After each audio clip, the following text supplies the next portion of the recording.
कि अगर हैदराबाद की आप सोचें तो हैदराबाद में जिसकी सरकार बनती है, तेलंगाना में चाहे वो बीआरएस की सरकार बने, चाहे वो कांग्रेस की सरकार बने, चाहे वो एक ज़माने में टीडीपी की सरकार थी, सब कहते थे ओवैसी साहब का आशीर्वाद लिए बगैर हमारी सरकार नहीं चल सकती, उनकी ब्लेसिंग से चलती है। हाँ, जैसे कि हम लोग भाग्यलक्ष्मी मंदिर जाते हैं ना चारमीनार के पास, हम और अमित भाई हम लोग जाते हैं भाग्यलक्ष्मी देवी का ऐसा नमन करते हैं उनके आशीर्वाद लेने, ऐसे ये लोग असद जी का आशीर्वाद लेते होंगे। असद जी हमारे सर के ऊपर आप हाथ रख लीजिए, इसका मतलब क्या हुआ, पूरा भारत देश में ये लोग मिले हुए हैं। उतना क्यों साहब, मैं आपको ओपन और एक एग्जाम्पल देती हूँ, क्योंकि हम तो बिना कोई होमवर्क करके या बिना कोई प्रूफ के बाहर निकलने वालों में से नहीं है। 2023 असेंबली इलेक्शंस हुए हैं।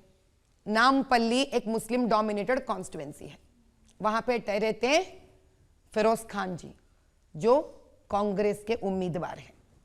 गला फाड़ फाड़ कर उन्होंने 6 लाख बोगस वोट्स बाहर निकाले थे और निकालकर उन्होंने सबको सबमिट किया है, जीएचएमसी को सबमिट किया है। उसके बाद जब रेवंत रेड्डी जी आए थे कांग्रेस के दरमियान, अभी जो जीते 2023, वो वहां के चीफ मिनिस्टर को भी दिए। कौन दिए?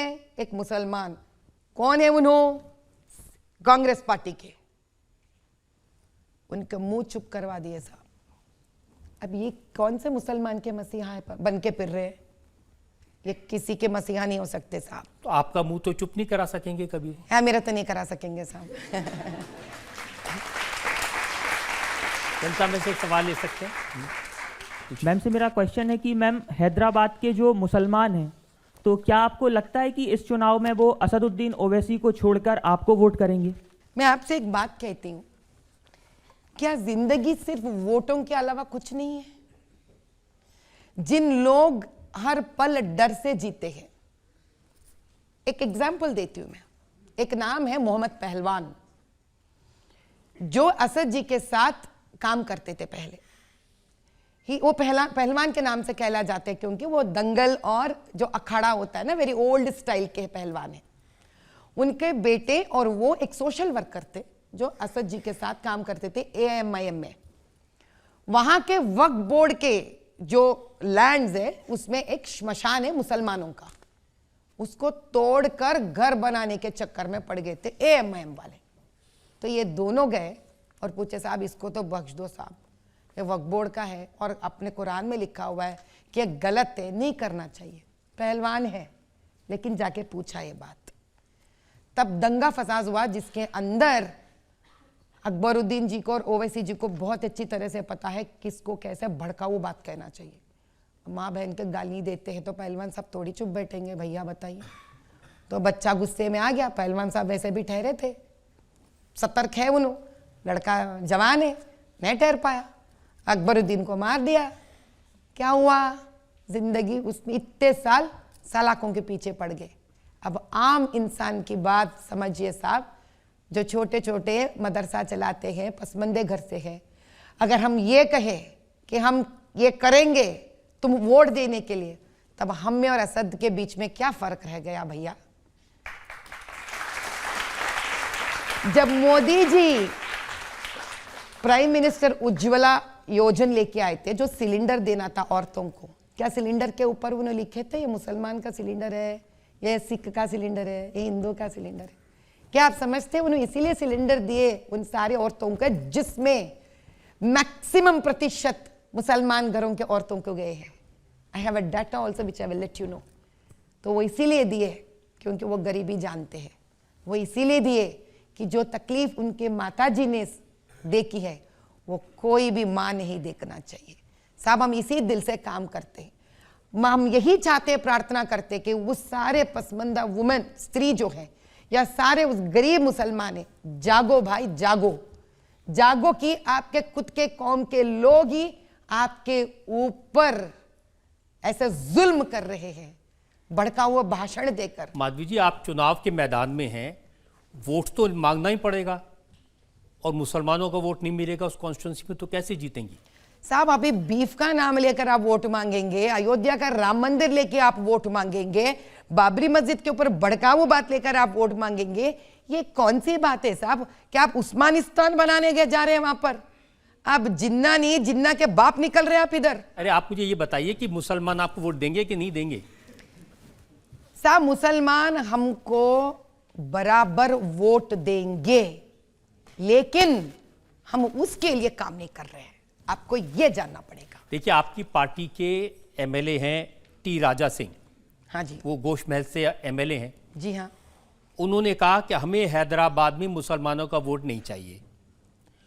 उन्होंने कहा कि जो एनर्जी हम मुसलमानों के वोट मांगने में लगा रहे हैं वो एनर्जी हिंदुओं में लगाएं तो अच्छा होगा। हाँ, तो उनकी पहली सेंटेंस को ले लेते हैं कि हमको मुसलमानी के वोट नहीं चाहिए। इसका मतलब ये नहीं है कि हम वो आके वोट नहीं डालना है।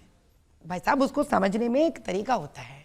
उनका कहना है जिस कॉन्स्टिट्यूएंसी में तकरीबन 10 लाख हिंदू हैं और जब असदुद्दीन जी 5,15,000 वोटों से जब असद जी जी रहे, क्या 10 लाख हिंदू वोटों की बस नहीं है अपने लिए जीतने के लिए?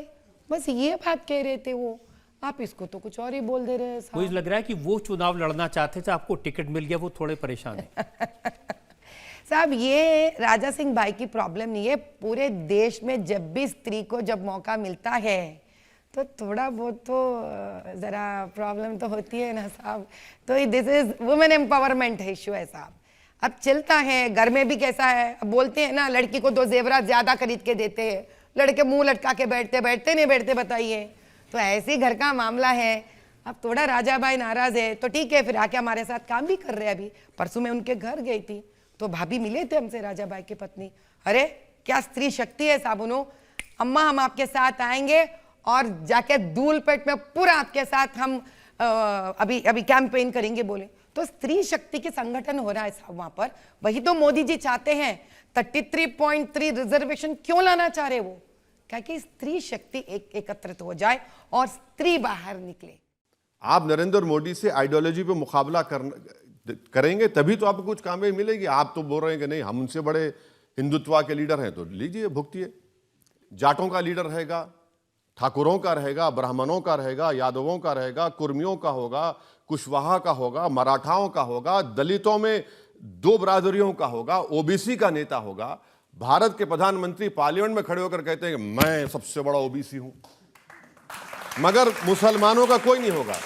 भाई 17 करोड़ आबादी है और आपकी कोई पॉलिटिकल लीडरशिप नहीं होगी तो क्या ये हमारी डेमोक्रेसी के लिए अच्छा है? तो भाई 28 साल हो गए आपको कोशिश करते करते, आप क्यों नहीं खड़ी कर सके लीडरशिप? सर मैं आपको कह रहा हूं 28 साल जो मरज 45 साल से कैंसर की तरह फैल गया हो वो 28 साल में खत्म हो जाएगा। सबसे बड़ी गलती जो मुसलमानों ने की पोस्ट इंडिपेंडेंट, लखनऊ के उस मैदान में खड़े होकर कहना कि हम सियासत में हिस्सा नहीं लेंगे, हम पॉलिटिकल लीडरशिप से हट जाएंगे और हम इस पार्टी पर भरोसा करेंगे। जिस पार्टी पर आपने भरोसा किया उसी पार्टी ने जीबी पंत के जमाने में बाबरी मस्जिद में मूर्तियां रखा दी। उसी पार्टी ने मलियाना, हाशिमपुरा, नेल्ली का फसाद हुआ। बताइए फिर आज भारत की पार्लियामेंट में कितने मुस्लिम एमपीज हैं? लेकिन एक ये भी सच है ना कि जो देश के मुसलमान हैं वो असदुद्दीन ओवैसी पर भरोसा नहीं करते। उनको लगता है ये बीजेपी को मदद कर देंगे। नहीं ठीक है, मुझ पे भरोसा मत करिए, मुझे खारिज कर दीजिए। तो एक शायर का शेर है कि अगर अपने मन में डूब कर पा जा सुराग जिंदगी, तो अगर मेरा ना बन सका तो अपना तो बन। तुम अपना ही नहीं बनना चाह रहे। भाई आप किसी मुसलमान को पूछिए, हाँ ये सब बातें सही हैं, बनो लीडर। बोले नहीं अभी वो हमारे पास वो नेता हैं, हमारे पास वो पार्टी है, हमारे पास। भाई कुछ नहीं होने वाला है, कुछ नहीं होगा। वो तो आपसे कहते हैं ना कि तुम अगर मुझको ना चाहो तो कोई बात नहीं, किसी और को चाहोगे तो मुश्किल होगी। नहीं वो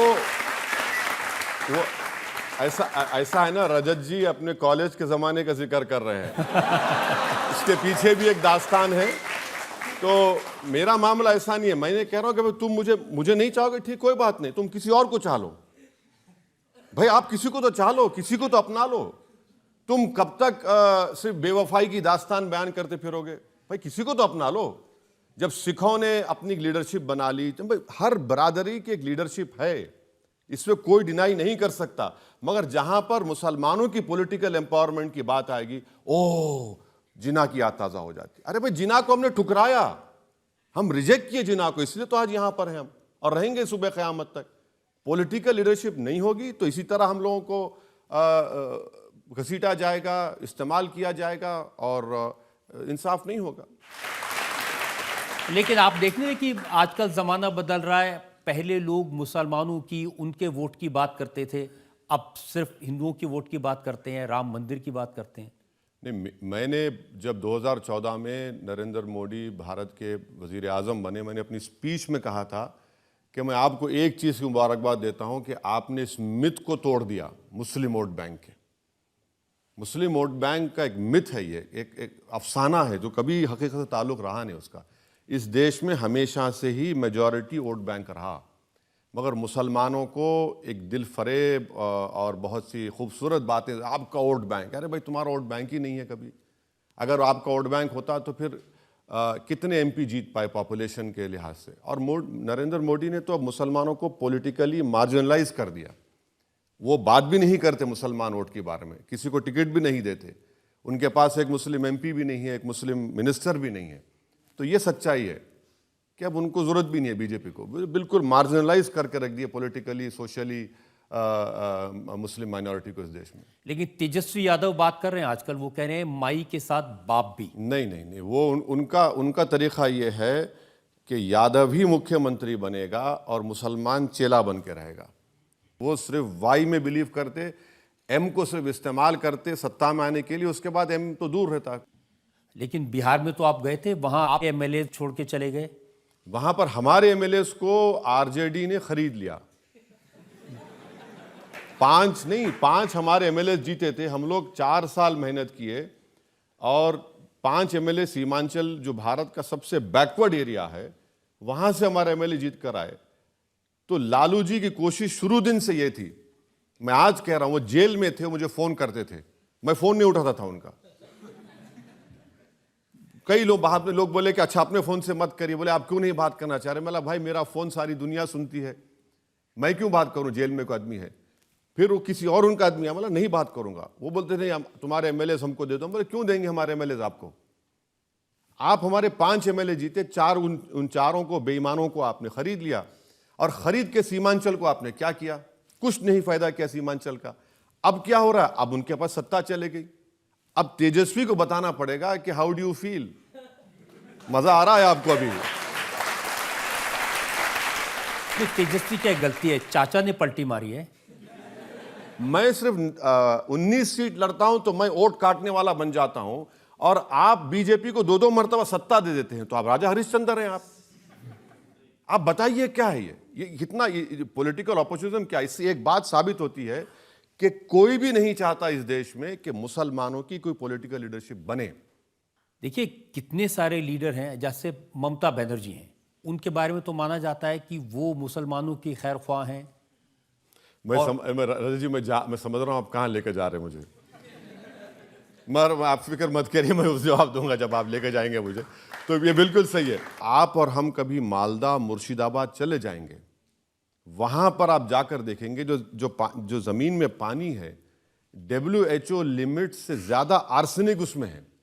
अगर आप उस जगह पर चले जाएंगे और किसी मुस्लिम महिला के उंगलियों को देखेंगे तो आपको दिखेगा कि इस उंगलियों पर जख्म है, क्योंकि बीड़ी बनाते।